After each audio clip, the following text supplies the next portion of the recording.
Assalamualaikum warahmatullahi wabarakatuh. Selamat pagi kepada Ibu Leli dan juga Ibu Reski selaku dosen pengampu mata kuliah bermain dan permainan anak yang saya hormati, dan selamat pagi juga kepada teman-teman yang saya banggakan.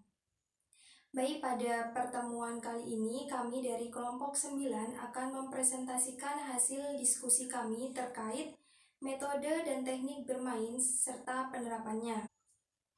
Baik, sebelum memulai presentasi, saya akan memperkenalkan anggota kelompok 9 terlebih dahulu.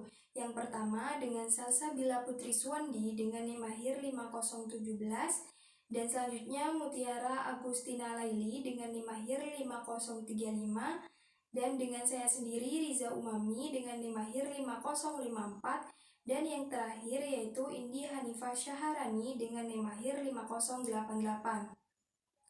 Baik, untuk presentasi kali ini kami membawakan beberapa topik. Yang pertama, definisi pembelajaran, yang kedua, cara belajar anak, yang ketiga, pendekatan pembelajaran pada anak usia dini, dan yang terakhir yaitu strategi pembelajaran melalui kegiatan bermain dengan pemanfaatan bahan sisa dan bahan alam sebagai media bermain. Baik, selanjutnya saya akan serahkan kepada rekan saya yang akan menjelaskan terkait definisi pembelajaran. Untuk rekan saya yang bertugas, saya persilahkan. Baik, di sini saya akan menjelaskan tentang pengertian pembelajaran. Bahwasanya Azhar Asyad 2006 memberikan pemahaman belajar sebagai suatu yang kompleks yang terjadi pada setiap orang selama hidupnya.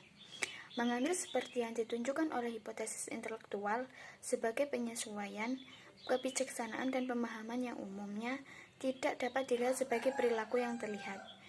Pembelajaran dalam perspektif penyusunan dan hipotesis data hipotesis dianggap sebagai penanganan data. Hipotesis ini berpendapat bahwa pembelajaran umumnya dikendalikan oleh data yang dipelajari. Semakin banyak data yang diperoleh individu, semakin banyak individu yang akan ada itu belajar. Belajar benar-benar sebuah siklus di mana asosiasi akan berubah perilaku. Karena keterlibatan pengalaman memungkinkan individu untuk berkembang, renungan dengan lebih yang solid. Untuk menjelaskan definisi belajar ini, perlu dipahami bahwa ada beberapa bagian pembelajaran. Bagian-bagian yang terkandung dalam pembelajaran antara lain yang pertama yaitu melakukan perubahan.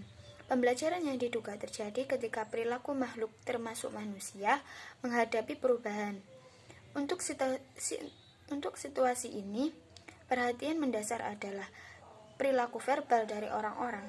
Dan yang kedua yaitu belajar dan pengalaman. Bagian selanjutnya dikomunikasikan karena keterlibatan mempelajari dengan istilah yang menggarisbawahi wawasan di mana pengalaman adalah sebagian mendasar dari belajar. Seseorang dianggap dapat belajar jika ia memiliki, yaitu yang pertama, dominasi materi, yang kedua, kapasitas untuk mendengarkan, mengambil bagian dan mencapai kesimpulan. Yang terakhir yaitu memahami kemampuan. Bahwasanya di sini yaitu pembelajaran adalah peningkatan informasi, kemampuan atau perspektif baru ketika asosiasi individu dengan data dan iklim belajar telah strategi yang berbeda untuk penyampaian kepada siswa. Baik, selanjutnya yaitu cara belajar anak. Belajar merupakan gerakan atau interaksi untuk memperoleh informasi, lebih mengembangkan kemampuan, lebih mengembangkan perilaku, lebih mengembangkan kemampuan, lebih mengembangkan perilaku, cara pandang, dan membentengi karakter. Melalui pembelajaran ini diyakini bahwa informasi akan membangun kemampuan, akan mengingat, dan dapat membingkai orang yang terhormat. Penilaian lain menyatakan bahwa belajar adalah suatu gerakan yang berusaha menampilkan siswa secara terkoordinasi dengan mempertimbangkan unsur-unsur iklim belajar, atribut siswa, kualitas bidang studi, dan tata cara pembelajaran yang berbeda, baik penyampaian, papan, maupun asosiasi pembelajaran.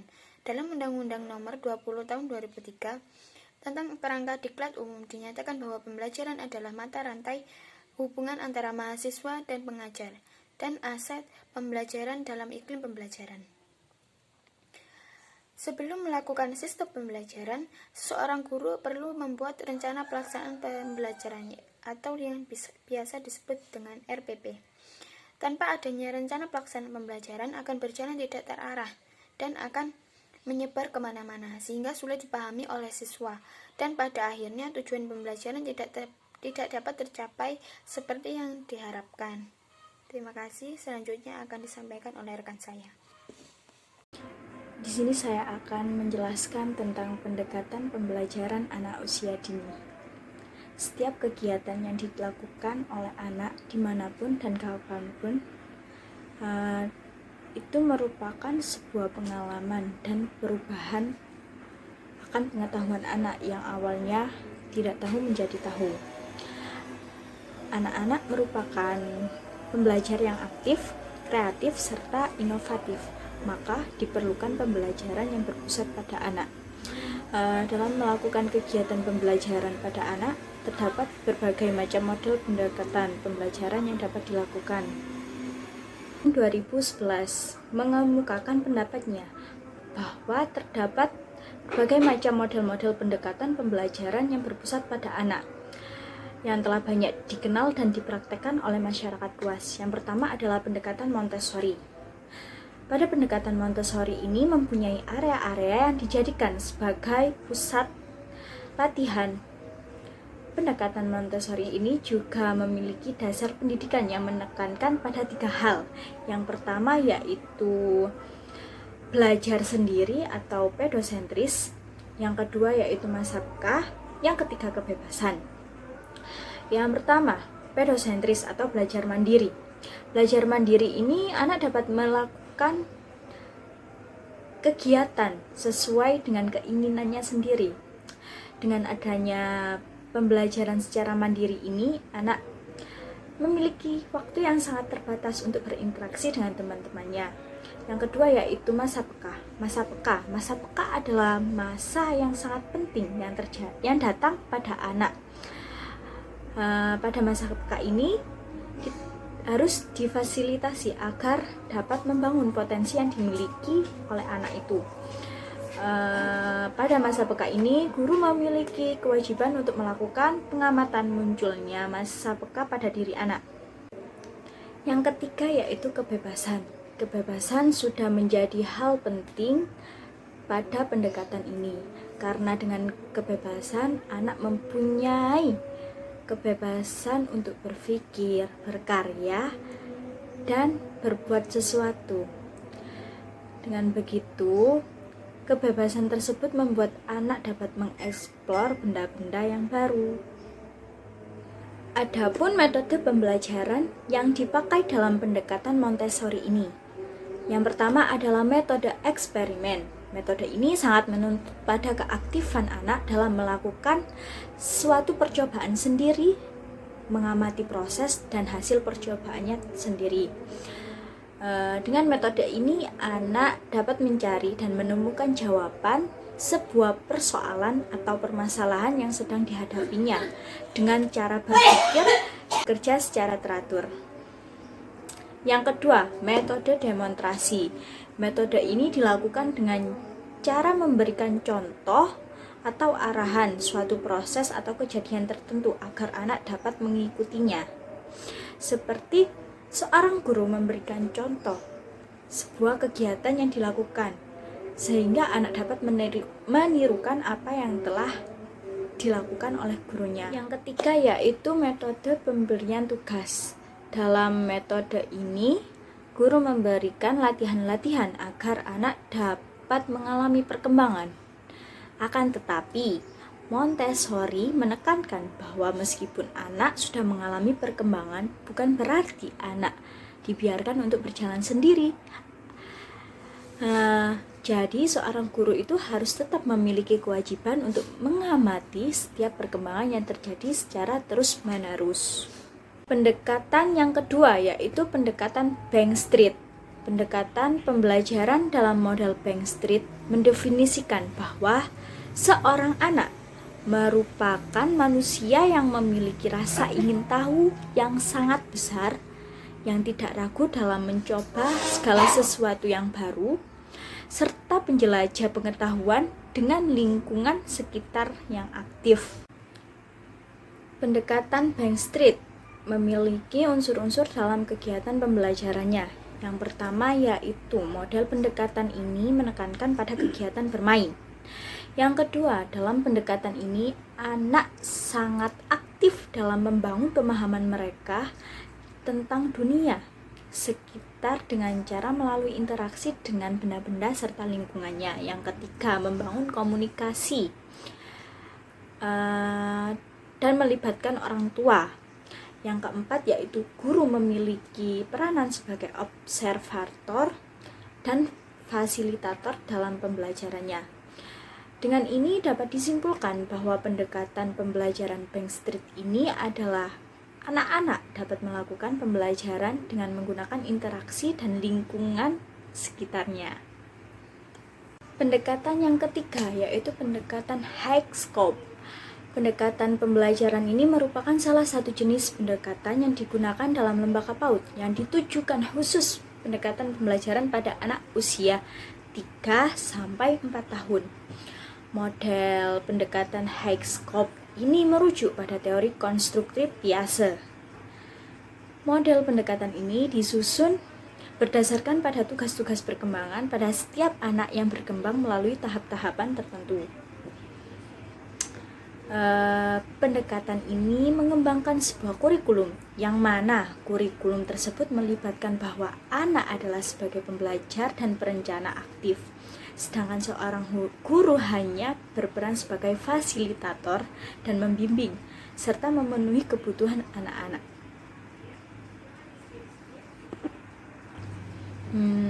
Dengan adanya kurikulum high scope ini dapat membantu anak-anak prasekolah untuk menjadi lebih bebas, mandiri, bertanggung jawab, serta anak-anak tersebut dapat menjadi pembelajar yang percaya diri. Dalam pendekatan ini, kegiatan pembelajaran yang dilakukan dengan cara menggunakan berbagai macam alat permainan yang ada. Dengan begitu, anak-anak yang terlibat dalam pembelajaran ini diharapkan anak akan memperoleh sejumlah pengetahuan bermanfaat bagi perkembangan yang ada pada dirinya. Aspek yang diperhatikan oleh kurikulum high scope ini yang pertama adalah belajar dengan aktif, interaksi anak dengan orang dewasa, serta lingkungan pembelajaran. Pendekatan yang keempat yaitu pendekatan kurikulum kreatif. Pendekatan kurikulum kreatif dalam pembelajaran memiliki beberapa prinsip. Di antaranya yang pertama adalah konsep dalam pembelajaran harus berdasarkan teori dan riset. Yang kedua, anak memiliki peranan aktif pada saat bermain dan melakukan kegiatan bereksplorasi. Yang ketiga, pendekatan ini menekankan pada kualitas atas bahan-bahan dan pengaturan lingkungan untuk pembelajaran. Yang keempat, berfokus pada observasi dan evaluasi yang bertujuan untuk tercapainya perkembangan pada anak secara menyeluruh. Yang kelima, hubungan antara guru dengan anak dan keluarga sangatlah penting. Pendekatan yang kelima yaitu pendekatan Reggio Emilia. Pendekatan ini sangat berfokus terhadap perkembangan anak. Oleh sebab itu, setiap anak sangatlah perlu untuk diberikan kesempatan yang bertujuan untuk mengembangkan kemampuan dan potensi yang dimilikinya. Supaya apa? Kecerdasan yang dimiliki anak dapat tumbuh dan berkembang secara baik dan optimal. Model pendekatan ini sangat mengutamakan pada kebutuhan anak yang didukung oleh masyarakat, orang tua, dan lembaga PAUD. Orang tua maupun masyarakat memiliki kewajiban untuk mendukung secara penuh setiap kegiatan dan fasilitas yang dilakukan anak, baik di sekolah maupun di rumah. Maka dapat disimpulkan bahwa pendekatan Reggio Emilia adalah pendekatan pembelajaran yang tepat yang berpusat pada anak. Hal ini dikarenakan bahwa pendekatan ini dapat membentuk kemampuan kreativitas pada anak dengan cara memberikan anak kesempatan untuk mengeksplorasi lingkungan sekitar. Dengan begitu, anak dapat mengekspresikan ide-ide yang diperoleh dengan bebas. Pendekatan Reggio Emilia ini juga menekankan bahwa apa yang dilakukan anak sekecil apapun itu adalah hasil pemikiran anak yang luar biasa dan harus dihargai. Karena apa? Karena setiap pengalaman anak merupakan sebuah penguatan untuk karya-karyanya untuk di kemudian hari. Materi selanjutnya yaitu metode dan teknik bermain. Dalam kegiatan pembelajaran pada lembaga PAUD memiliki banyak jenis metode dalam pembelajarannya. Akan tetapi, tidak semua metode cocok untuk digunakan dalam kegiatan pembelajaran pada lembaga PAUD. Berdasarkan karakteristik yang ada pada anak usia dini, yang tidak bisa dilepas yaitu kegiatan bermain. Nah, kegiatan bermain akan memberikan manfaat bagi mereka. Karena dengan bermain, anak dapat mengenal berbagai macam jenis permainan dan setiap permainan memiliki manfaat yang berbeda-beda sehingga kejiwaan anak akan semakin berkembang. Maka dalam kegiatan pembelajaran pada anak usia dini dapat menggunakan metode bermain ini. Terdapat beberapa metode dan teknik bermain yang sesuai dan dapat digunakan pada kegiatan pembelajaran lembaga PAUD. Di antaranya yaitu yang pertama yaitu bercerita. Bercerita merupakan salah satu metode dan teknik bermain yang sering digunakan pada lembaga PAUD. Melalui kegiatan bercerita tersebut, daya imajinasi anak dapat ditingkatkan. Kita sebagai seorang guru sebaiknya menjadi pendongeng yang baik yang akan menjadikan cerita sebagai kegiatan bermain yang menarik dan dapat menjadikan pengalaman yang unik bagi anak. Cerita yang diberikan sebaiknya sangat secara menarik dan dapat membuka kesempatan pada anak untuk bertanya dan memberikan tanggapan setelah mendengarkan cerita. Adapun teknik yang dapat dipakai oleh seorang guru ketika bercerita yaitu membacanya langsung dari buku atau menggunakan gambar berseri, menggunakan papan flanel atau menggunakan media boneka serta menceritakan dongeng. Yang kedua yaitu kegiatan bernyanyi. Kegiatan bernyanyi merupakan kegiatan yang tidak asing lagi bagi lembaga PAUD. Dengan kegiatan bernyanyi atau kegiatan yang melakukan pesan-pesan yang mengandung unsur pendidikan, ini dapat membuat anak-anak merasakan situasi emosional seperti sedih dan gembira. Karena dengan bernyanyi, rasa estetika itu akan tumbuh dan menjadikan anak untuk bersemangat lagi untuk belajar. Yang ketiga yaitu bermain peran. Bermain peran atau role play merupakan sebuah permainan yang menirukan atau memerankan tokoh-tokoh, benda, dan peran orang lain di sekitarnya. Dapat kita ketahui, anak merupakan peniru yang ulung, maka dengan mudahnya kebiasaan anak untuk meniru dapat tersalurkan melalui kegiatan bermain peran ini. Dengan bermain peran ini, anak dapat mengembangkan daya imajinasi dan penghayatan terhadap bahan kegiatan yang dilaksanakan. Yang keempat yaitu kegiatan demonstrasi atau peragaan. Lebih mudah dipahami yaitu kegiatan memberikan contoh. Kegiatan di mana seorang guru atau tutor memberikan contoh terlebih dahulu, lalu ditirukan oleh anak-anak didiknya. Manfaat yang dapat diperoleh dari metode ini adalah adanya pemberian gambaran atau ilustrasi melalui peragaan yang dilakukan oleh tutor dan diiringi penjelasan kepada anak didiknya yang akan membantu meningkatkan daya pikir anak yang paling utama dalam hal mengamati, mengingat, konsentrasi, berpikir konvergen, serta evaluatif. Yang kelima yaitu pemberian tugas. Pemberian tugas bertujuan untuk memberikan kesempatan kepada anak-anak itu melaksanakan tugas berdasarkan petunjuk langsung yang telah disiapkan oleh guru, sehingga anak dapat mengalaminya secara nyata serta melaksanakan tugasnya dari awal hingga akhir secara tuntas. Syarat yang harus diperhatikan dalam pemberian tugas pada anak usia dini, yang pertama yaitu pemberian tugas harus jelas dan mudah untuk difahami oleh anak-anak. Keenam yaitu Dharma Wisata. Dharma Wisata merupakan kunjungan yang dilakukan secara langsung ke suatu tempat atau objek-objek yang sesuai dengan bahan kegiatan yang sedang dibahas pada lingkungan kehidupan anak. Kegiatan Dharma Wisata ini dilakukan di luar ruangan yang bertujuan untuk melihat, mendengar, merasakan, dan mengalami secara langsung keadaan yang atau peristiwa yang ada di lingkungannya. Kegiatan ini dapat dilakukan seperti berkunjung ke pasar, ke taman, ke pantai, ke gunung, ke ladang, dan lain sebagainya. Untuk yang ketujuh yaitu kegiatan latihan. Latihan adalah sebuah kegiatan yang melatih anak yang bertujuan untuk menguasai khususnya pada kemampuan psikomotor yang menuntut koordinasi antara otot mata dan otak.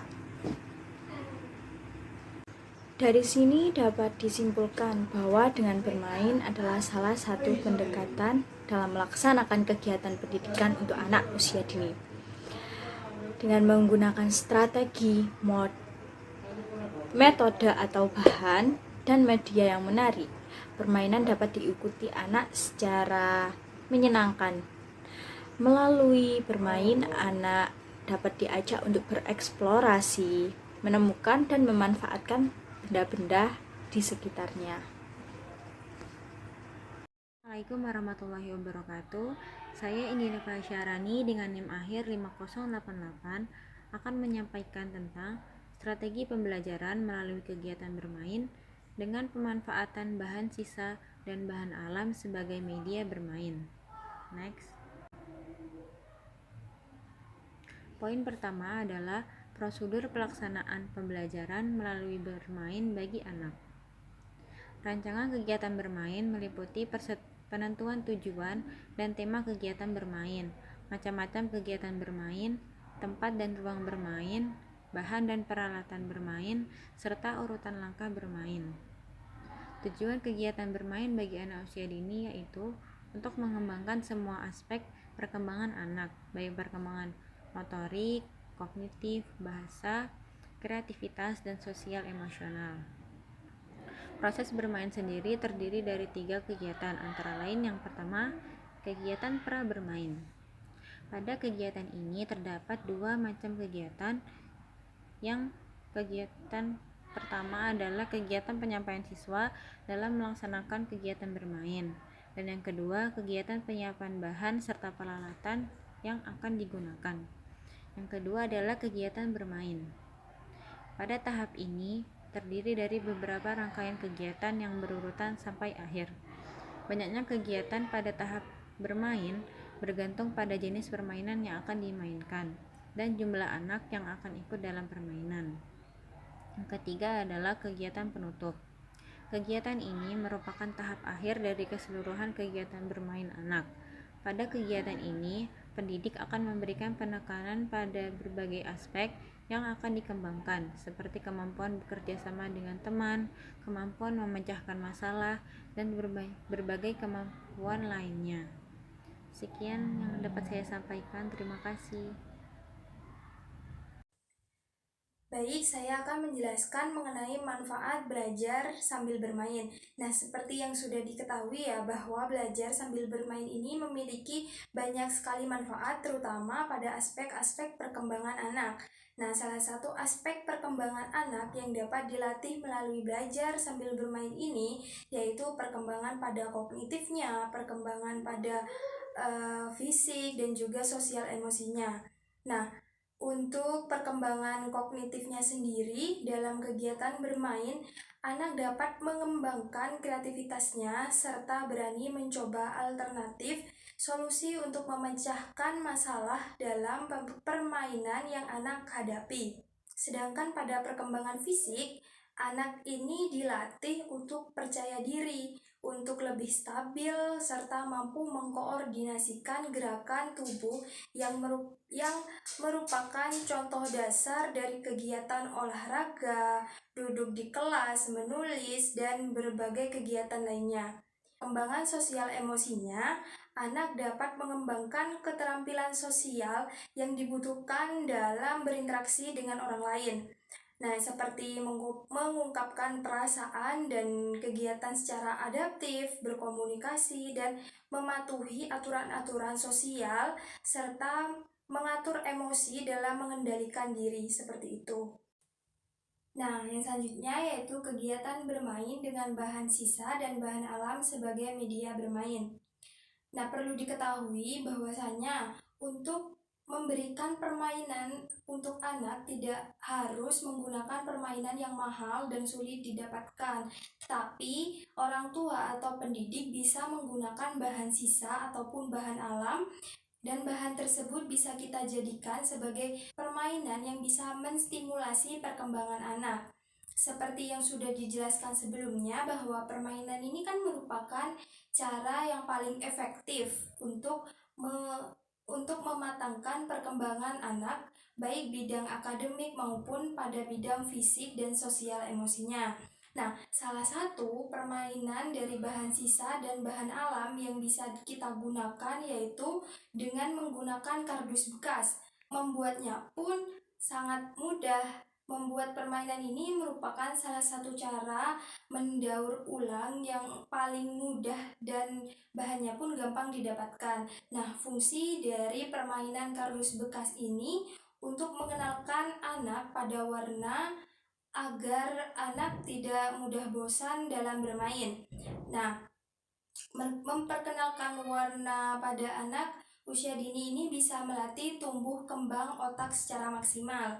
Berikut ini merupakan alat dan bahan yang kita butuhkan untuk membuat permainan dari kardus bekas. Yang pertama yaitu siapkan kardus bekas terlebih dahulu. Yang kedua, siapkan kertas warna-warni atau kertas origami. Yang ketiga, selotip. Dan yang terakhir yaitu bola warna-warni. Cara bermainnya itu dengan ajak anak untuk mengambil bola berwarna lalu memasukkan ke dalam lubang kardus sesuai dengan warna yang telah disediakan. Nah, jika anak belum mengerti, pendidik ini dianjurkan untuk memberi contoh berulang kali, tentu saja dengan cara yang mudah dimengerti oleh anak. Nah, permainan menggunakan bahan sisa dari kardus ini dapat dilihat dari beberapa tahap. Yang pertama yaitu tahap kegiatan pra bermain. Nah, pada tahap ini, pendidik menyiapkan siswa yang akan melakukan kegiatan bermain agar peserta didik siap mengikuti permainan tersebut dan tujuan yang telah ditetapkan itu tercapai dengan maksimal. Bukan hanya itu saja, pendidik juga menyiapkan bahan serta peralatan seperti kardus bekas dan juga alat dan bahan yang lainnya. Jadi, pendidik harus menyiapkan permainan tersebut terlebih dahulu. Dan yang kedua yaitu kegiatan bermain. Nah, ini merupakan tahap utama dalam kegiatan bermain. Terdapat beberapa rangkaian kegiatan dari awal sampai akhir permainan. Nah, permainan ini bersifat individu, jadi sangat dibutuhkan keaktifan dan ketelitian saat memilih bola. Pendidik menyusun kardus dengan warna yang berbeda menjadi satu baris, lalu ajak anak memilih bola-bola yang sudah disediakan. Setelah itu, anak akan memasukkan bola tersebut ke dalam kardus yang warnanya sesuai dengan bola yang mereka pegang. Untuk tahap terakhir yaitu tahap penutup. Ini merupakan tahap paling terakhir dalam permainan. Setelah menyelesaikan seluruh kegiatan, Pendidik akan meninjau kembali kegiatan yang sudah dilakukan dan meminta peserta didik menceritakan apa saja yang mereka lakukan saat bermain tadi. Nah, pada tahap ini, guru melakukan diskusi untuk memancing anak mengungkapkan perasaan peserta didik setelah mengikuti kegiatan bermain yang sudah dilaksanakan tadi. Seperti itu. Baik, demikian pemaparan materi dari kelompok 9. Kurang lebihnya mohon maaf. Saya akhiri. Wassalamualaikum warahmatullahi wabarakatuh.